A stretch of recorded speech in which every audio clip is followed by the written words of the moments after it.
В городе Октябрьском близится к завершению реализация проекта «Башкирские дворики». Именно об этом поговорим сегодня в программе «Интервью». Здравствуйте, я представляю гостя в студии Арсланбек Хайдаров, заместитель министра жилищно-коммунального хозяйства Республики Башкортостан. Арсланбек Ринатович, здравствуйте. Здравствуйте. Ну вот сейчас мы с вами обсуждали, что в Октябрьском завершается реализация проекта «Башкирские дворики». Означает ли это, что в городе полностью, какие были поставлены задачи, в каких дворах привести в порядок, какие дворы привести в порядок, уже все близится к завершению, почти все сделано?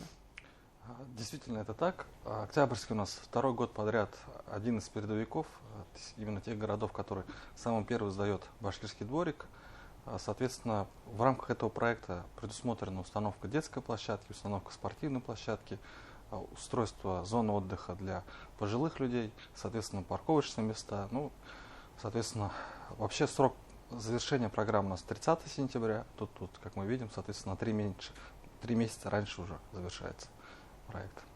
Ну, понятно, что объемы работы не сравнить с теми, которые есть, допустим, в Уфе, поэтому Октябрьский отчасти в этом выигрывает.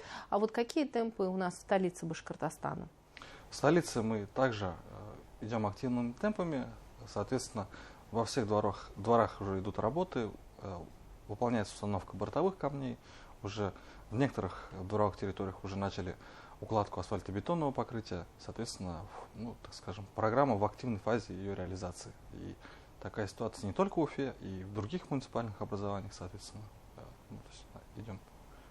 Башкирские дворики реализуются не первый год, да, и уже говорили о том, что в 2024-м первоначально рассматривалось, что эта программа будет завершаться в 2024-м, но глава республики уже объявил о том, что программа продолжит свою реализацию, будет работать. И вначале она немного начиналась с пробуксовкой. О чем я говорю? О том, что не всегда горожане понимали, что от них хотят, да, не всегда понимали, не всегда была обратная связь. Вот сейчас, после того, как уже годы практики были, как сейчас обстоит с этим дело?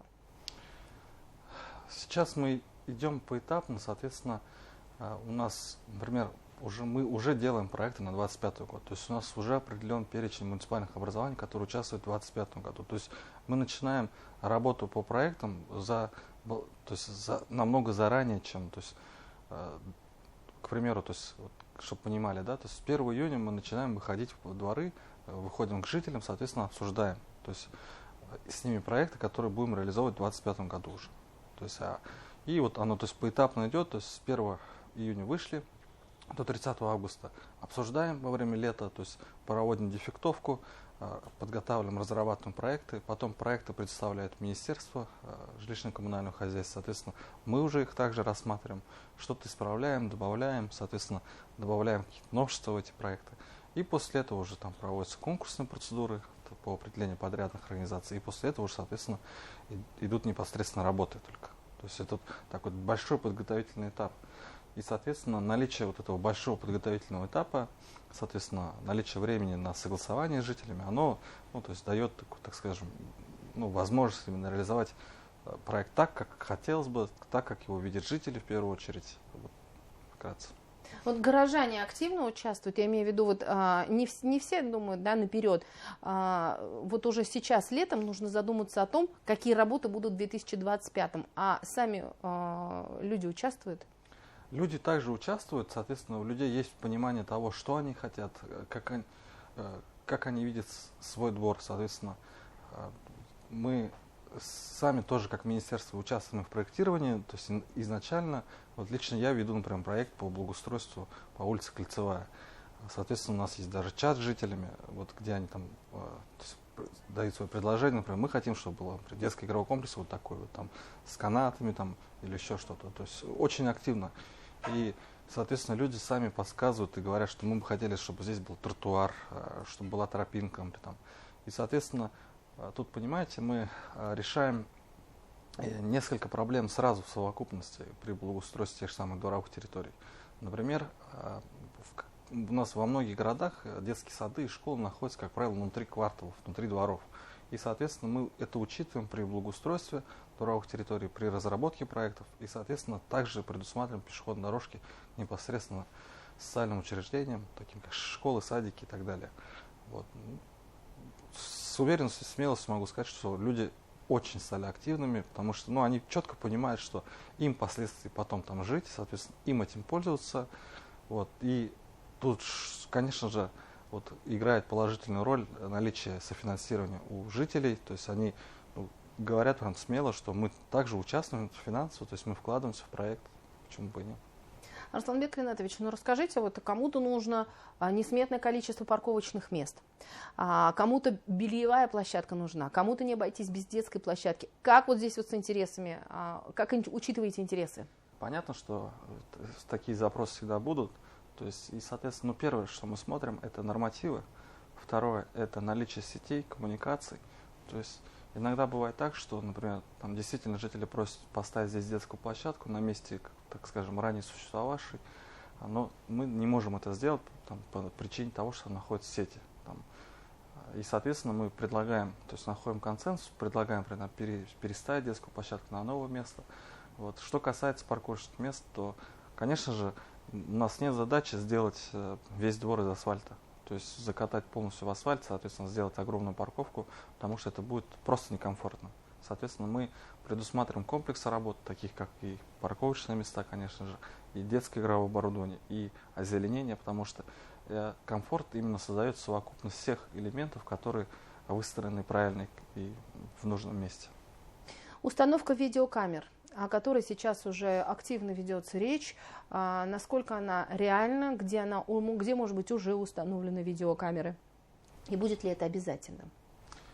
Установка видеонаблюдения является обязательным видом работ, соответственно, оно выполняется в каждом дворе, и впоследствии эти камеры, соответственно, ну, по-разному в разных городах, соответственно, но где-то передаются сразу жителям, соответственно, только жители имеют доступ к этим камерам.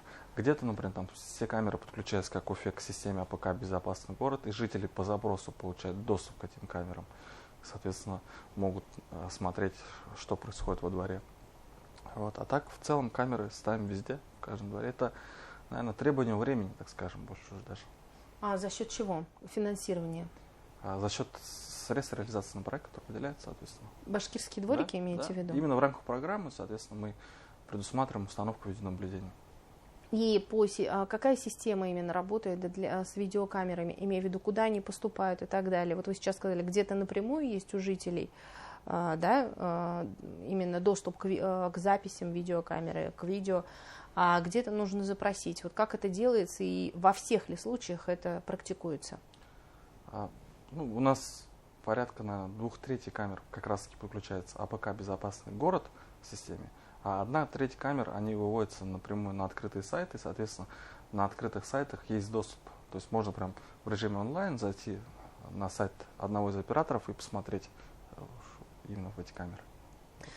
Мы с вами не раз обсуждали о том, что «Башкирские дворики» – это программа, которая зашла, скажем так, да, в городах Республики Башкортостан, но теперь уже мы видим интересы со стороны сельских поселений, сел, деревень. Но согласитесь, что там тоже нужно благоустройство, да, какие-то детские площадки. Вот об этом речь сейчас идет, о том, что эта программа заработает и там. Мы в сельских районах также программу реализовываем, и в этом году в том числе реализовываем. Соответственно, у нас в этой программе, к примеру, участвует 21 город и 12 сельских муниципальных районов. То есть это, как правило, административные центры этих районов. Вот. На следующий год у нас также в планах это есть, соответственно, там даже количество сельских населенных пунктов будет увеличено. Вот. Конечно же, запрос там есть, там также живут люди в многоквартирных домах, и у них есть также запросы на детские площадки, есть и запросы на парковки, то есть и вообще, в принципе, на то, чтобы проезд заасфальтировали. Потому что, ну, как правило, если по-честному, то есть инфраструктура там, она хуже, чем прямо в городах. Ну, если говорить о дальнейшей реализации программы «Башкирские дворики», вот желающие, например, смотрят нашу программу, куда им обратиться для того, чтобы вот подать заявку, да, проявить свою инициативу, что они тоже хотят, чтобы их двор привели в порядок? Ну, первое, лучше всего обратиться в управляющую компанию для того, чтобы провести общее собрание собственников, потому что нужно обратиться в управляющую компанию, взять пример протокола общего собрания. Соответственно, есть ряд пунктов, которые являются обязательными. Это то, что жители вообще готовы принять участие в программе. Это первый пункт, самый главный. Второй пункт. Это то, что люди готовы софинансировать реализацию проекта в размере не менее 1%. Ну, где-то в деньгах это порядка 300-500 рублей с квартиры. Далее, третье, что немаловажно, это жители должны определить, кто будет, соответственно, представлять интерес собственников, кто будет заниматься согласованием проектов от имени конкретного дома. И, соответственно, этот протокол уже направить в администрацию муниципального образования. Соответственно, в администрации есть специально созданные комиссии, которые рассматривают эти представленные протоколы и вообще заявки жителей. Вот. Ну, конечно же, здесь очень важно то, что программа предусматривает именно комплексы работы. И, соответственно, в программу в первую очередь включаются те дворы, где практически нет никакой инфраструктуры, так скажем, убитые дворы. Вот. А, соответственно, если у людей же, например, там есть запрос только на детскую площадку, то, соответственно, программа башкирской дворики это не то решение, то есть, которое, например, там, нужно для этого двора. То есть у нас есть и ряд и других программ, которые также можно поучаствовать, соответственно, сделать в рамках этих программ. Спасибо большое, Арсланбек Ринатович, что пришли сегодня к нам в студию, пообщались с нами, рассказали о реализации программы «Башкирские дворики», о том, что эта программа продолжит работать, и будет она работать не только в городах, а еще и расширит именно спектр работы среди деревень, сел и так далее. Спасибо огромное. Спасибо большое. Это была программа «Интервью». Спасибо, что были с нами.